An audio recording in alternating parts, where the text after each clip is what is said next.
ఇదే జగన్ అయితే గనక అవన్నీ ఏంటంట అని రాసేవాళ్ళు స్ట్రాటజిక్గా దాస్తారు. ఇక్కడ ఒకటి సూపర్ 6 పథకాలు ఎప్పుడు అని కదా చెప్పాల్సింది. ఇందులో గ్యాసు ప్రజల్లో తీవ్ర వ్యతిరేకత వచ్చింది.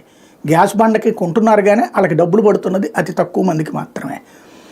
కాబట్టి ఇప్పుడు ముందే డబ్బులు వేస్తారట. ఇది కూడా 3 సిలిండర్ల డబ్బులు ఒకేసారి వేస్తారా, లేకపోతే 4 నెలలకు ఒకసారి 1 సిలిండర్ డబ్బులు వేస్తారా అన్నది తేలాలి. అది ఎంతని చాలా లిమిటెడ్ అమౌంటే కదా. ఇది నెంబర్ 1.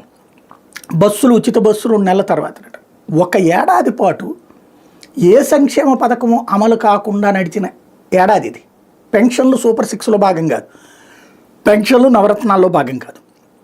అప్పుడు జగన్మోహన్ రెడ్డి నవరత్నాల్లో పెన్షన్ పెట్టలేదు, వీళ్ళు సూపర్ 6లో పెన్షన్ పెట్టలేదు. పెన్షన్ పెంచడాన్ని దాంట్లోకి తీసుకెళ్ళలేదు.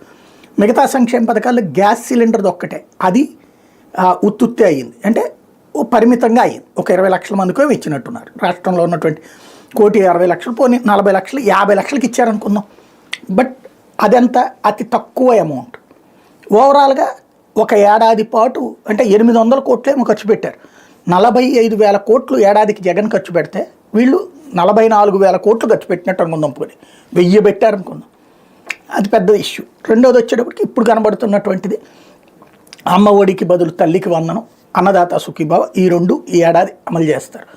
అట్లాగే ఈ బిల్లులు పెండింగ్ ఎవరి తెలుగుదేశం పార్టీ వాళ్ళ గతంలో అధికారంలో ఉన్నటువంటి సందర్భంలో బిల్లుల పెండింగ్ని ఇప్పుడు తీరుస్తారు. కార్యకర్తల్ని సంతృప్తిపరిచేటటువంటి చర్య. పబ్లిక్ సంబంధించి ఉచిత బస్సు ఏడాది పెడతారు. అసలైనటువంటి మహిళలకు సంబంధించినటువంటి 1,500 రూపాయల డబ్బులు ఇష్యూ గురించి కానీ, నిరుద్యోగ భృతి కానీ అట్లాంటివి మాట్లాడట్లేదు. ఏం మాట్లాడతారో చూద్దాం తర్వాత. లేకపోతే మద్యం ముడుపులు మూటగట్టింది బాలాజీయే.